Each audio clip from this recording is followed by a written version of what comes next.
ये टीवी के खास कार्यक्रम आमने सामने में आपका स्वागत है। मैं हूं राजेश तोमर। आज हम जिस शख्स से बात करेंगे वो झारखंड की कांग्रेस प्रदेश पार्टी के अध्यक्ष। हम इनसे बात करेंगे और कांग्रेस की सेहत के बारे में जानेंगे। साथ ही आपको बता दें कि लोहरदगा, जो कि बॉक्साइट सिटी के नाम से जाना जाता है, वहां से ये विधायक पढ़े लिखे हैं। इन्होंने अपनी पहले ब्यूरोक्रेसी वाली सेवा छोड़कर अब फिलहाल काफ़ी दिनों से कांग्रेस में हैं, पॉलिटिक्स कर रहे हैं। लेकिन इनकी अगर राजनीति की बात करें तो कांग्रेस, जो कि पिछले विधानसभा चुनाव में बेहतर की, लेकिन पता नहीं क्यों अब तक हैंगओवर में पार्टी है। हैंगओवर से पार्टी कब हटेगी, विधायक कब इनके साथ होंगे, बात करेंगे सीधे सूदे भगत साहब से। पिछले विधानसभा की बात करें तो आपकी पार्टी पूरे झारखंड के हिसाब से देखें तो 6 सीटें जीती। प्रदेश छोटा है, भाजपा की हवा, बावजूद इसके कांग्रेस ने बेहतर किया। आपके विधायकों में जो जोश होना चाहिए, जो पार्टी में जो जोश होना चाहिए, वो पार्टी में नहीं दिखता। क्या आपके विधायक अब तक जो हैंगओवर है उसे निकल नहीं पाए? नहीं, ऐसी बात नहीं है। मैं ये कह सकता हूँ कि राजनीति एक अनुभव की चीज़ है जी। और हमारे काफ़ी लोग इसमें, मैं समझता हूँ कि तीन जो हैं, 4 हो गए अभी बाई इलेक्शन लेके, वो नए हैं जी। और मैं समझता हूँ कि नए हैं तो बहुत सारी जो विधायी प्रक्रिया है, जो चीज़ें हैं, थोड़ा वक्त उस पर लग रहा है सीखने में जी। और इसलिए मैं कहूँगा कि अभी आने वाले समय में आप देखेंगे कि कांग्रेस काफ़ी आक्रामक तरीके से जन मुद्दों के साथ, जन जो मुद्दे हैं उनके साथ अपने दोनों चीज़ों लेके कांग्रेस के विधायक मैं समझता काफ़ी मुखर होंगे, ये मुझे पूरी आशा है। अगर सरकार बनने के बाद देखें आप तो विधानसभा में जो कार्रवाई होती है, कांग्रेस के ज़्यादातर विधायक, चूंकि उनको पता है और कांग्रेस पार्टी पुरानी है तो परंपराएं पुरानी हैं, विधायकों में जनप्रतिनिधि वाली भावना कम, जो एक विधायक होने का जो कहीं ना कहीं गर्व है वो उनको ज़्यादा होता है, तो जो जन मुद्दे वो पीछे छूट जाते हैं। अपने विधायकों को क्या किस तरह से किस पाठशाला में भेजने की तैयारी है, या वो किस तरह सिखाएं कि वो विधानसभा में थोड़ा बेहतर काम करें? मैं समझता हूँ कि मैं किसी पार्टी के नज़रिए से नहीं देखना चाहता हूँ जी। अगर आप देखेंगे, विशेषकर मैं झारखंड की बात करूँगा, झारखंड विधानसभा की बात करूँगा, तो झारखंड विधानसभा करीब मैं समझता हूँ कि अभी 16 साल हो गए हैं झारखंड बने हुए, और इन सालों में जो विधायक की जो विधानसभा के अंदर जो चीज़ें आनी चाहिए, मैं समझता हूँ उसका काफ़ी अवमूल्यन हुआ है आगे जाते। बिल्कुल आपने सही कहा। सुखदेव जी, आपके 6 विधायक थे। अगर झारखंड मुक्ति मोर्चा की बात करें, उनके पास सबसे ज़्यादा विधायक हैं। झारखंड विकास मोर्चा में सिर्फ 2 विधायक थे, फिर भी विधानसभा में सवालों के साथ वो छाए रहते हैं। तो क्या आपके विधायक तैयारी नहीं करते, होमवर्क नहीं करते? हाँ, मैंने कहा कि कुछ इसमें हमारे नए विधायक हैं और आपने देखा होगा पिछले सत्र से जितने मुद्दे आए हैं, हर एक मुद्दों पे कांग्रेस बहुत प्रमुखता से बातों को रखा है, और ये मैं कहता हूँ जो आपने जेवीएम की बात की है वो लगातार विधायक रहे हैं, तो निश्चित रूप से अनुभव को उन्हें फायदा भी है, ये मैं कह सकता हूँ। लेकिन ये कोई आरोप या प्रत्यारोप नहीं है या फिर अपनी कमियों को ढकने की बात नहीं है। हमारा एक प्रयास रहेगा कि निश्चित रूप से जो हमारे नए विधायक हैं, न केवल कांग्रेस का, अभी कार्यशाला हुआ था, सुभाष कश्यप जी आए थे, संविधान के विशेषज्ञ हैं, सरकार भी प्रयास कर रही है, हम लोग भी प्रयास करेंगे, और हम ये चाहते हैं, मैंने कहा कि सबसे बड़ी बात है एक कमिटमेंट की बात है, सेंस ऑफ रिस्पॉन्सिबिलिटी की बात है, और आपने जो कहा कि जनप्रतिनिधि का जो दायित्व है वो बहुत महत्वपूर्ण है। ये एहसास जब तक नहीं आएगा तब तक उन बातों को लेकर नहीं जाएंगे। और सबसे मैं समझता हूँ सर्वोच्च पंचायत है, बहुत सारे ऐसे मसले होते हैं, और मैं आपको बताना चाहूँगा कि मैं उन विधायकों का, मैं आपके माध्यम से स्पष्ट कर रहा हूँ, मैं स्पष्ट तौर पर विरोध करता हूँ जो विधानसभा परिसर में आके वहाँ धरना पे बैठते हैं, क्योंकि हमारी जो विधायी परंपरा है, लोकतंत्र में हमारे सारे हमें दिए गए हैं, ध्यानाकर्षण है, हमें अल्पसूचित प्रश्न है, हमें एडजर्न मोशन है, बहुत सारी चीज़ें हमें दी गई है, और उनका अनुपालन ना करके वो धरना पे बैठ जाते हैं, उन्हें फोकस मिल जाता है। तो मैं समझता हूँ ऐसे लोगों को संज्ञान में लेना चाहिए स्पीकर महोदय को, और उनको पूरे सत्र के लिए निलंबित कर देना चाहिए। मैं स्पष्ट इस बात को कह रहा हूँ, मैं इसलिए इस बात को कह रहा हूँ, उन्हें लगता है कि अगर उनकी बातें नहीं सुनी जाती तो सर्वोच्च पंचायत में बहुत सारे मुद्दे अवसर हमें हैं, बहुत सारे हमें ये तरीके दिए गए जिनके माध्यम से अपनी बातों को हम रख सकते हैं। झारखंड विधानसभा में कई बार मुद्दे महत्वपूर्ण होते हैं, अधिकारी नहीं आते। क्या माननीयों को अधिकारी कमजोर समझते हैं या वाकई में जानकारी का अभाव मानते हैं? बात करेंगे, लेकिन वक्त एक छोटे से ब्रेक का।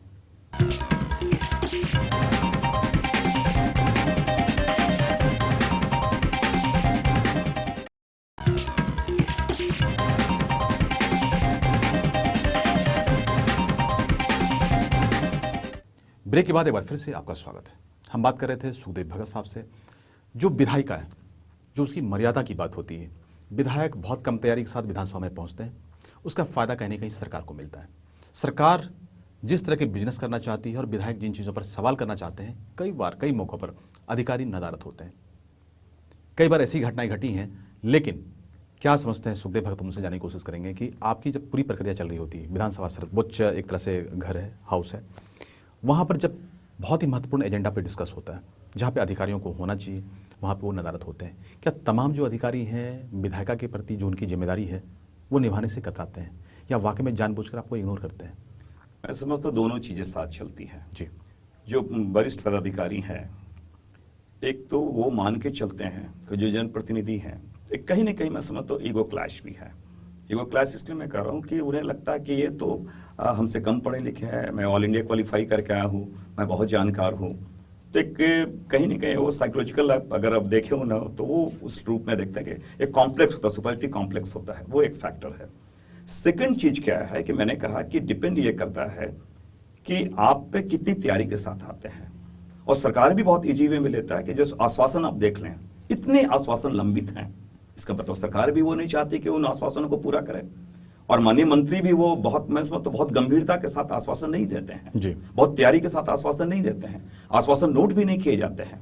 2400 आश्वासन लंबित है, इतने लंबित हैं। क्यों आश्वासन लंबित है? सरकार ने कमिट किया है। इसका देखिए साफ साफ ये मतलब निकलता है कि जो विधायक है, जो खासतौर पर विपक्षी पार्टियां हैं, वो आप इतने छोटे छोटे पॉकेट्स में बटे हुए हैं, इतने सेगमेंट में बटे हुए हैं, आप में एकता नहीं है। झारखंड मुक्ति मोर्चा, आप झारखंड विकास मोर्चा, मुद्दों पर अलग हो जाते हैं।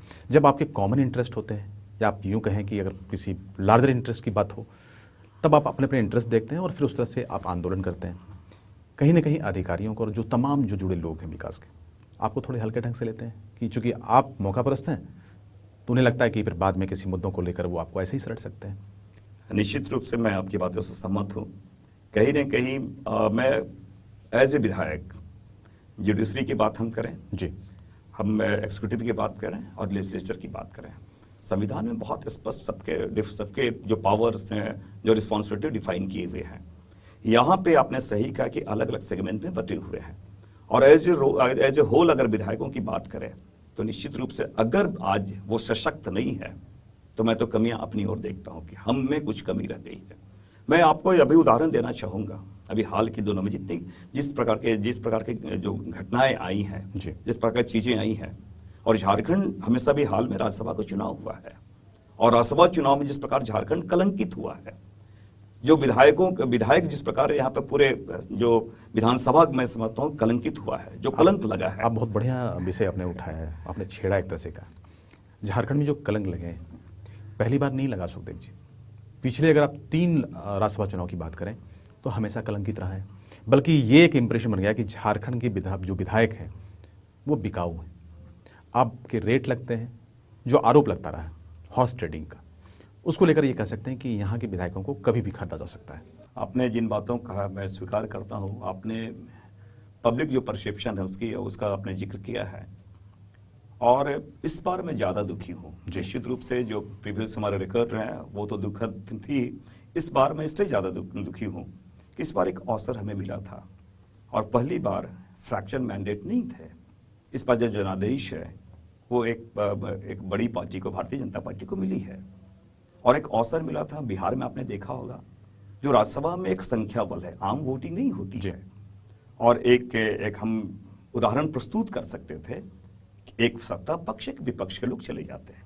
तो इस प्रकार के जो कलंक लगते हैं कि हम खरीदे जाते हैं। विपक्ष में इतनी एकता आप बार बार कर रहे थे, लेकिन फिर भी विपक्ष के लोग जो हैं बिल्कुल दावे के साथ कहा कि आप हार जाएंगे, और आप हार गए।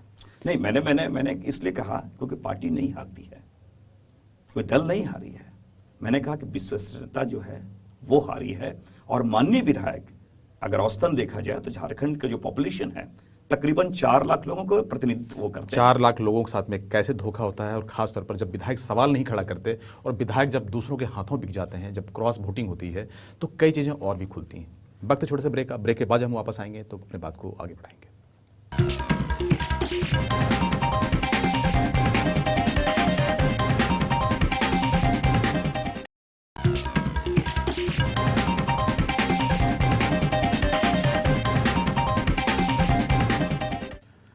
ब्रेक के बाद एक बार फिर से आपका स्वागत है। हम बात कर रहे थे यहाँ के विधायकों के माननीयों की। सुखदेव जी, जो विधायक हैं, चलिए वो क्रॉस वोटिंग हुआ और आप हार गए, लेकिन सबसे जो बड़ा सवाल है कि आप विधानसभा में फेल हो जाते हैं। आप जब इस तरह के राज्यसभा चुनाव होते हैं तो आप इस तरह से बदनाम हो जाते हैं। यहाँ की जो जनता है, आपकी वजह से जो जनता जब बाहर जाती जनता, तो वहाँ जब झारखंड की राजनीति के बारे में बात होती है तो बड़ा शर्मसार होना पड़ता है। तो क्या आप अपने और अपने पार्टियों के लिए खासतौर पर बात करें, आपके जो विधायक हैं, कुछ कोड ऑफ कंडक्ट क्यों नहीं फिक्स करते? कुछ वहाँ पर चरित्र के पाठ के जो लेसन्स हैं वो क्यों उनको नहीं दिए जाते? क्योंकि आपके विधायकों की कुछ शिकायत आई। नहीं, निश्चित रूप से मैं कह सकता हूँ कि जहाँ तक इस राज्यसभा चुनाव की बात है जी, हमारे माननीय विधायकगण में उसमें कहीं कोई संशय या किसी प्रकार की बात नहीं है। महत्वपूर्ण चीज मैं मान सकता हूँ कि जहाँ तक विधानसभा में परफॉर्मेंस की बात है जी, उसमें कमी मैं मान सकता हूँ। और आपके माध्यम से जो बातें आई है मैं प्रयास जरूर करूँगा और कि सारे माननीय विधायकगण हैं, और ऐसे भी अभी राज्यसभा का चुनाव हो गया तो हम लोग अभी एक जोनल कमेटी बना रहे हैं। जोनल कमेटी के साथ साथ एक प्रयास हम लोगों ने किया है, सीनियर लीडर के साथ हम लोगों ने बैठा है जी, कि एक चिंतन शिविर के साथ साथ जो कांग्रेस के वैल्यूज हैं, जो हमारा अतीत रहा है और वर्तमान में जन मुद्दों के साथ कैसे अपने को रिलेट कर सके, इसके बारे में अभी हम लोग एक व्यापक पैमाने पे इस पे हम लोग एक कार्यशाला भी करने जा रहे हैं। सारी चीज़ें हैं और मैं जरूर कह सकता हूँ आपके माध्यम से कि लोगों की अपेक्षाएं भी हैं कि एक लंबे पुरानी पार्टी है और एक नेशनल पार्टी है, एक अपना कैरेक्टर है कांग्रेस का, उनके साथ निश्चित रूप से हम आगे बढ़ेंगे। और हमारा एक प्रयास है कि राज्यसभा चुनाव के बाद अभी हम सारी चीज़ें हम लोग शॉर्टलिस्ट भी कर रहे हैं। करेक्टर की आपने बात की, आपके जो नए विधायक जीत कर रहे हैं उनके चरित्र इतने संदिग्ध क्यों हो गए? जो आपने एक तरह से कार्रवाई की बात की है, उनको आपने एक्सप्लेनेशन पूछा है। हम बात कर रहे हैं आपके नए चुने हुए विधायक बिट्टू सिंह की। निश्चित रूप से मैं कह सकता हूं कि हमें काफ़ी अपेक्षाएं थी इस प्रकार की चीज़ों के बारे कि वो आए, लेकिन कहीं न कहीं ये भी मैं साथ में कह सकता हूं कि भारतीय जनता पार्टी ने जिस प्रकार सत्ता का दुरुपयोग किया और नया विधायक है, थोड़ा डर भी जरूर गया था। बावजूद इसके, क्योंकि कुछ संशय की स्थिति आई, जो हमने हमारे जो फाइंडिंग्स हैं उस पर उनके रोल थोड़ा संदिग्ध लगे, इसलिए हमने सारी रिपोर्टें आलाकमान को हमने भेजा है और हमने ये कहा कि अगर वो गलत पाए गए तो निश्चित रूप से अनुशासन का। निर्मला देवी के बारे में क्या कहेंगे? मैंने कहा कि उनके बारे भी थे बहुत सारे, वो जैसे उनके हस्बैंड को जो पूर्व मंत्री रहे हैं, कोई नोटेड क्रिमिनल नहीं है, उनको जिला बदर कर दिया गया है। लेकिन उनसे भी आपने कोई एक्सप्लेनेशन पूछा? इस तरह की बात हो रही? नहीं, एक्सप्लेनेशन उनको नहीं पूछा गया है, केवल बिट्टू सिंह जी को एक्सप्लेनेशन पूछा गया है। हाँ, उनके जो हम लोगों ने कुछ चीज़ें की कि कब आपने फाइल किया है, कितने केसेस थे, उसके बाद डिटेल्स के बारे में हम लोगों ने पूछा है, जरूर है जी। तो अगर आपके विधायकों की बात करें, जो विधानसभा में चुनाव, जो राज्यसभा के चुनाव हुए विधानसभा में, जो विधायक के परफॉर्मेंस रहे आपके, क्या लगता है कि आपके पार्टी में भी कुछ क्रॉस वोटिंग हुई? नहीं, हमारे पार्टी में कोई क्रॉस वोटिंग नहीं हुई है। आप ब्यूरोक्रेट्स भी रहे हैं, कार्यशैली भी आपको पता है। आपके क्षेत्र अगर लोहरदगा की बात करें, बड़ा पिछड़ा है, नक्सली भी है, कैसे बदलेगा चेहरा? दो चीज़ें हैं। एक मैं ये कह सकता हूँ कि एक तो मैंने कहा कि एक शॉर्ट टर्म प्लान होना चाहिए और लॉन्ग टर्म प्लान होना चाहिए। शॉर्ट टर्म में है कि आप कैसे उनको आप बेहतर तरीके से, जो जैसे त्वरित लाभ की बात है, बहुत सारे स्कीम्स जो चलते हैं वो, साथ ही साथ उनको रोजगार की कैसे अवसर हम दे पाएं। पूरे झारखंड में जो आदिवासी हैं, अगर उनके हक की बात करें और ये कि बहुत जल्दी से उनके जो अलग अलग योजनाएं हैं उनको ज़मीन पे लाना है, उनके जो अब तक के जो चेहरे हैं उसको अगर बदलने की बात हो तो सरकार को प्रायोरिटी में क्या कुछ करना चाहिए और आपकी उसमें क्या भूमिका होगी? दो चीज़ें हैं। मैं कहूँगा कि पंडित जवाहरलाल नेहरू की मैं बात करूँगा। उन्होंने एक सिद्धांत दिया था पंचशील का, ट्राइबल से संबंधित जो बातें हैं। एक तो ट्राइबल को अपनी जो परंपराएं हैं उन परंपराओं को भी अक्षुण्ण रहना है, उनके जो ट्रेडिशंस है, स्मॉल ग्रुप हैं, उनकी भाषा है, उनके वे ऑफ लिविंग जो है उनको भी बचा कर रखना है और मेन स्ट्रीम के साथ भी उनको चलना है। तो एक अलग बहुत सारे यहाँ ट्राइब हैं, मोर देन 30 ट्राइब हैं, तो बड़े ट्राइब है, छोटे ट्राइब हैं। तो मैंने कहा कि उनकी जीवन शैली के अनुसार सरकार को योजनाएं बनानी चाहिए। बिल्कुल, अगर झारखंड का वाकई में कल्याण करना हो और झारखंड में विकास की अगर गंगा बहाना हो तो यहाँ के आदिवासियों की पहचान होनी जरूरी है और उनके लिए उनके हिसाब से, उनकी संस्कृति के हिसाब से अगर सरकार कोई प्रोग्राम डिजाइन करे तो शायद उसका कहीं ना कहीं बेहतर अंजाम होगा। इस कार्यक्रम में आज इतना ही। जब अगली बार मिलेंगे एक नए शख्स के साथ मिलेंगे, तब तक ले दीजिए मैं इजाज़त। नमस्कार।